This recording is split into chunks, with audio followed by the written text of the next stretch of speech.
สบายดีวิดีโอนี้จะมาสอนเกี่ยวกับวิธีการ Home GSV ในหลายไฟล์เข้าใส่กันให้กลายเป็นไฟล์เดียวโดยการนำใช้ cmd คอมเมนต์จากตัวของ Windows เองหรือว่าจำเป็นต้องเปิดทีละไฟล์แล้วมา Copy Home ใส่กันนะแต่ว่าไฟล์ที่เราจะ Home เข้ากันได้ต้องมี header หรือว่า format อันเดียวกันตัวอย่างหัว header นี้เนาะหรือว่าหัวคอลัมน์นี้ต้องเป็นอันเดียวกันแต่ละไฟล์แต่ว่าข้อมูลของมันนี้ต่างกันเมื่อเขาต้องการโฮมเข้าใส่กันทั้งหมดนี้ใส่เข้าใส่กันในเป็นไฟล์เดียว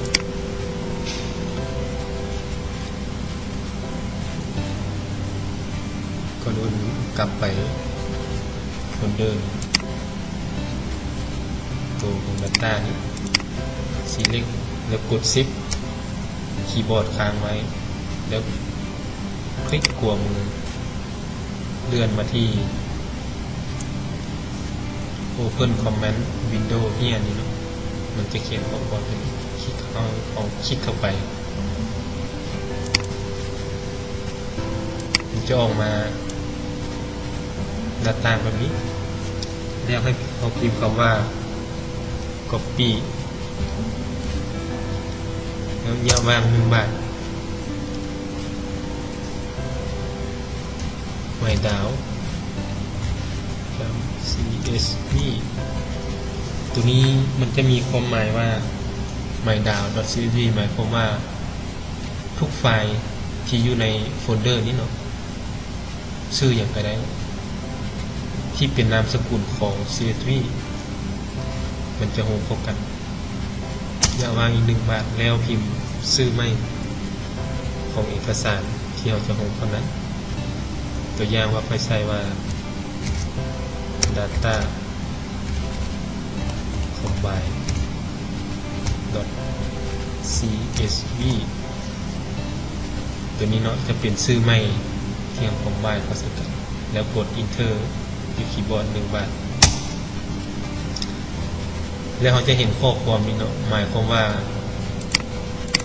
ทุกไฟล์ที่อยู่ในโฟลเดอร์นี้มันจะได้โฮมเข้ากันเป็นที่เรียบร้อยเนาะแสดงว่าสำเร็จแล้วปิดออกแล้วมากวดเบอร์ข้อมูลแต่ก่อนเมื่อก่อนมันมีอยู่10 ไฟล์เราจะเห็นไฟล์นี้ขึ้นมาโอเปิลมัน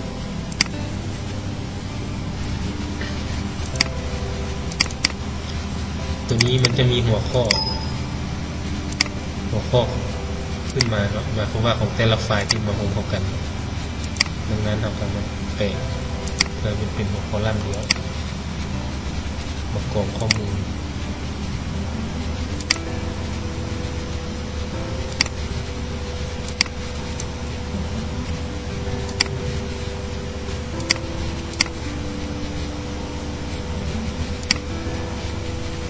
ที่มือจงไว้เดียว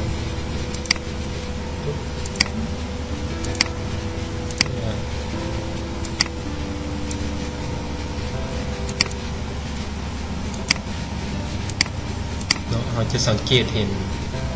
มันเป็นอันเดียวกันแล้วถึงว่าสบายเนาะไม่จำเป็นต้องเปิดทีละไฟล์แล้วมาก๊อปใส่กัน